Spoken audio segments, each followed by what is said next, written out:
Hi, Enzo. Hi. Welcome to the Sweet Box Yes. sa vlog ko. Thank you. I'm back again. And thank you for supporting me. Salamat. Always naman. Okay naman yun. Tapos, congratulations sa pang ilang fans day. Thanksgiving. Muna nagawa. It's actually first for the year, pero last year I had, I think dalawa lang ba? Kasi nagkaroon ng mga Yolanda, calamity, so I would rather help and my fans would rather help. So it wasn't a good time to celebrate. So ito ngayon, Thanksgiving / Christmas party. So happy ako na nandun ka and I like it because it's simple and iba yung venue namin at the same time para mas private siya. So, itong mga fans mo na to, no? Yung support nila sa'yo, bongga eh. Oo, actually, sila naman talaga yung mga, yung one of my big reasons kung bakit ako nandito sa showbiz. That's why I love my job because of them, kasi na-appreciate nila lahat ng ginagawa ko. At the same time, ever since Starstruck, sila yung mga una pa rin, sila yung mga sumuporta sa akin hanggang ngayon. I'm just really thankful to have very sweet and supportive fans. Sabi nga nila, you always find time. Oo naman. Ako, usually, alam naman nila yung number ko, yung mga head ng fans club ko. So, minsan nagtatext ako, may kukulitan. Actually, parang miss each other. I'm just a regular human being na na-appreciate mo yung ginagawa ko. And parang kanina, nakita nyo, parang magbarkada lang kami. Parang ayokong na tinuturing ako someone higher than them. Pero that's part of my job. At kailangan mag-inspire ng tao. Pero pag mga fans day, with one with the fans. Normal lang. Normal lang, parang wala, barkada lang. Kalag-kalag lang. Hindi ko naman kailangan umikot-ikot, for change, kahit may pagdaldala lang sa kanila, and everyone's just having fun on the side. May kanya-kanya silang ginagawa, okay na sa akin, happy na. Basta happy lang lahat, prizes and everything. Actually, it's not about me, it's about them as fans din. Parang kahit ako, okay lang, pakita lang ako, happy na ako dun. Tama. I mean, lagi sila nandyan. Simula pa lang ng career ko yung showbiz. Kahit wala pa akong masyadong work before, nandyan sila sa akin until now. So, sabi ko, the least that I want to do is to disappoint them. So, gusto ko lagi nagpupursige pa ako lalo, and I want to achieve more because of them. Tsaka, congrats sa'yo kasi yung range ng fans mo. From young to old. From young to old. Nakakatawa. Kasi hindi na may mga taga-Iloilo pa na uuwi ng Iloilo ngayon. Parang nilipad sa sila. Sweet. So, nakaka-touch in a way. And, siguro, ito yung mga moments na inisip ko na ang sarap pala ng trabaho ko. And how I wish I can do more, I can work every day. Pero syempre, minsan ako kasi nagka-holiday, so I tend to, ayokong wala akong ginagawa. So at least I just wanna work and work.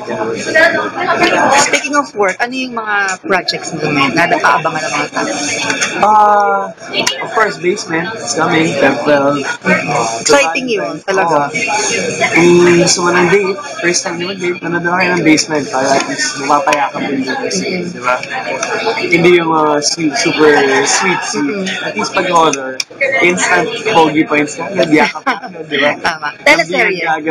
May abangan bang teleserye? I'll be having a teleserye, like, hopefully by Feb. I'm just trying to confirm it and hopefully natuloy na.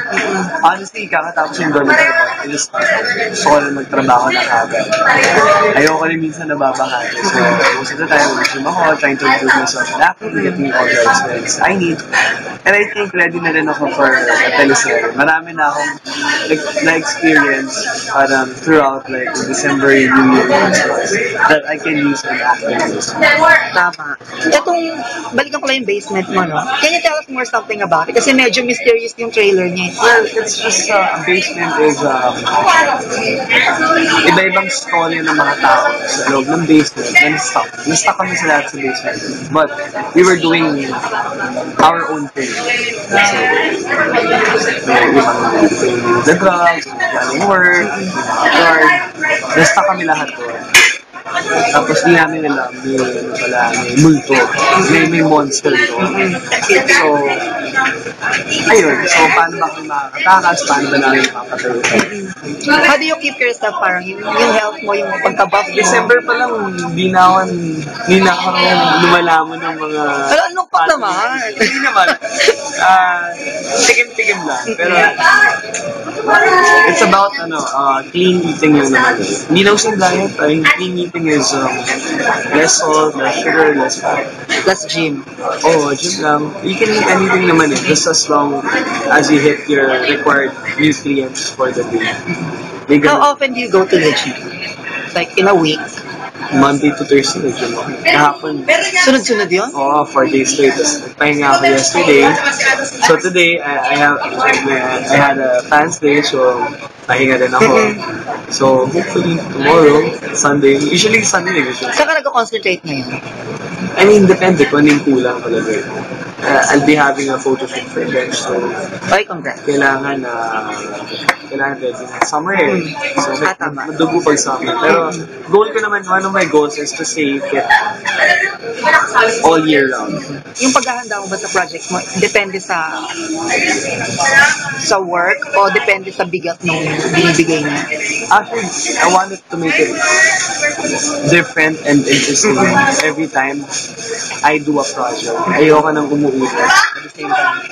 It really has to challenge me. If it's the same role that I'm going to do, I have to reinvent myself, maybe my looks or something, para naman may maiba sa akin. And ako rin, maging interesado sa character ko. So, as an actor, I keep on doing the same roles. It would be the tendency, mabobore ka talaga. Ako, I like to try to reinvent myself, not only for the fans or the viewers, pero sa sarili ko rin. Para ma-excite naman ako, parang may new look ako. So, Speaking of new look, gwapo ka ngayon sa mga 4 days lang to Gusto 4 days lang yan?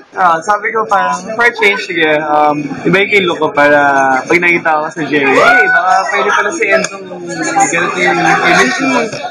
Kaysa laging Pero parang ano ka, parang naging parang bad boy na Richard Gomez. Gusto ko maging fake si Richard Gomez. I think mas hot kaya. mga Richard Gomez sa mga movie. Pwede. Maganda yan. Hindi ko lang alam, mamaya buta akong gym so hindi ko alam ano re-react ng mga tao. Nakita ba ito sila. Pero, so far so good. I went to artist center. Okay naman okay naman na ito. Nanibago lang siya. Medyo nakakatanggal ng personality kasi medyo playful ako So, minsan mas nakakabata lalo. So, at least itong stubbles ko, at least nakakadagdag, na nilalagay ako sa tamang edad ko.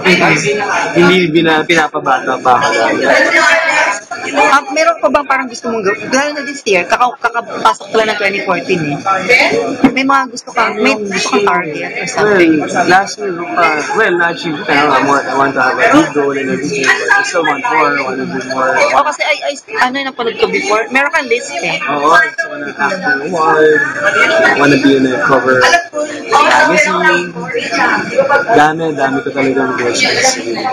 At the end of the day, sabi ko, I'm not Superman and hindi ko naman ma-achieve lahat within the year. So hopefully, next year ma-achieve ko and importante, step by step. Kasi malay pa pwede kong madating. So, hindi na kailangan mag-sobrang madali. Hindi nadali mo, baka naman hindi ako ganun prepare. So, at least take it step by step, slowly and surely para handa ako, prepare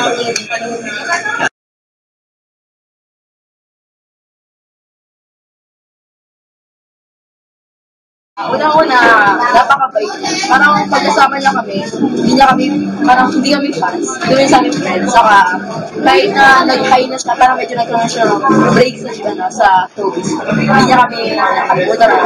Lahat ng dancing siya yung share rin sa akin. Pipi lang siya, yung parang hindi siya artista basta. Tapos kapag kasama niya kami, sobrang down to earth niya kasi ang bait niya sa amin. Tapos parang kaibigan niya lang kami. Kaya nagustuhan namin siya, tsaka mahal niya yung trabaho niya. Ano kasi, sobrang bait niya tao.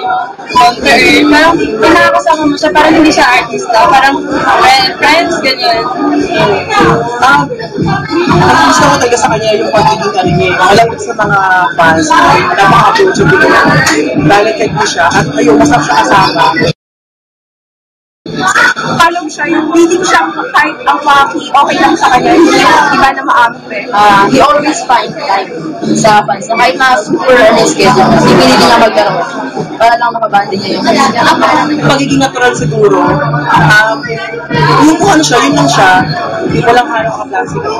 Kaya halo siya. Kung ano siya sa tumbo.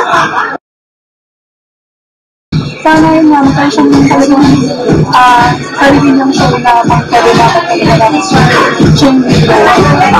Gusto ko yung ginawa, yung nangyari sa dormitory, yung parang bad boy, tapos yung parang kontrabida. Gusto ko yung parang challenging sa ano niya. At saka madami pa siyang ma-achieve na roles. Parang gusto ko kasi mag-excel siya dun sa dancing. Mabigyan siya ng break dun sa sayaw. Kasi ayun talaga yung trap niya. Ayun yung ano niya. Kung ano yung wish niya na gusto niya maging parang isang bida sa pagiging. At kasi parang nangyari na siya, kaso nag-dub lang siya sa Fantastic Four. Pero gusto sana, mismo siya na mismo yung superhero. Hindi na yung boses niya. Thank you sa lahat. Siyempre, sobrang point mo sa amin. Kaya, wish ko lang talaga sa'yo. Wala makaroon ng booking. Tuloy na yung mga blessings mo sa akin. Ayun lang. And so, lagi ka mag-ingat sa itak ko dito. Mahalin mo rin yung ang makakalaban. Oh yeah, thank you kasi for almost 3 years mo na akong fan. Hindi mo pinaramdam sa akin na fan ako. Laging parang younger sister yung main mo sa akin. Mas maging maganda pa ngayon ang career mo. Pagpatuloy mo na kung ano ka. Sabi mo ang humble mo at ano mo na yung hindi mo sa Hi Kuya Enzo! Basta all the way lang ako. I am Texas 17. Sobrang dito lang ako para sa'yo. Susuportahan talaga kita kahit anong lumipat ka man, ano man nangyari, basta dito lang ako. God bless Kuya and enjoy life. Hi Kuya, una-una happy ako dahil maganda yung career mo, tsaka maganda din yung family mo at yung love life mo.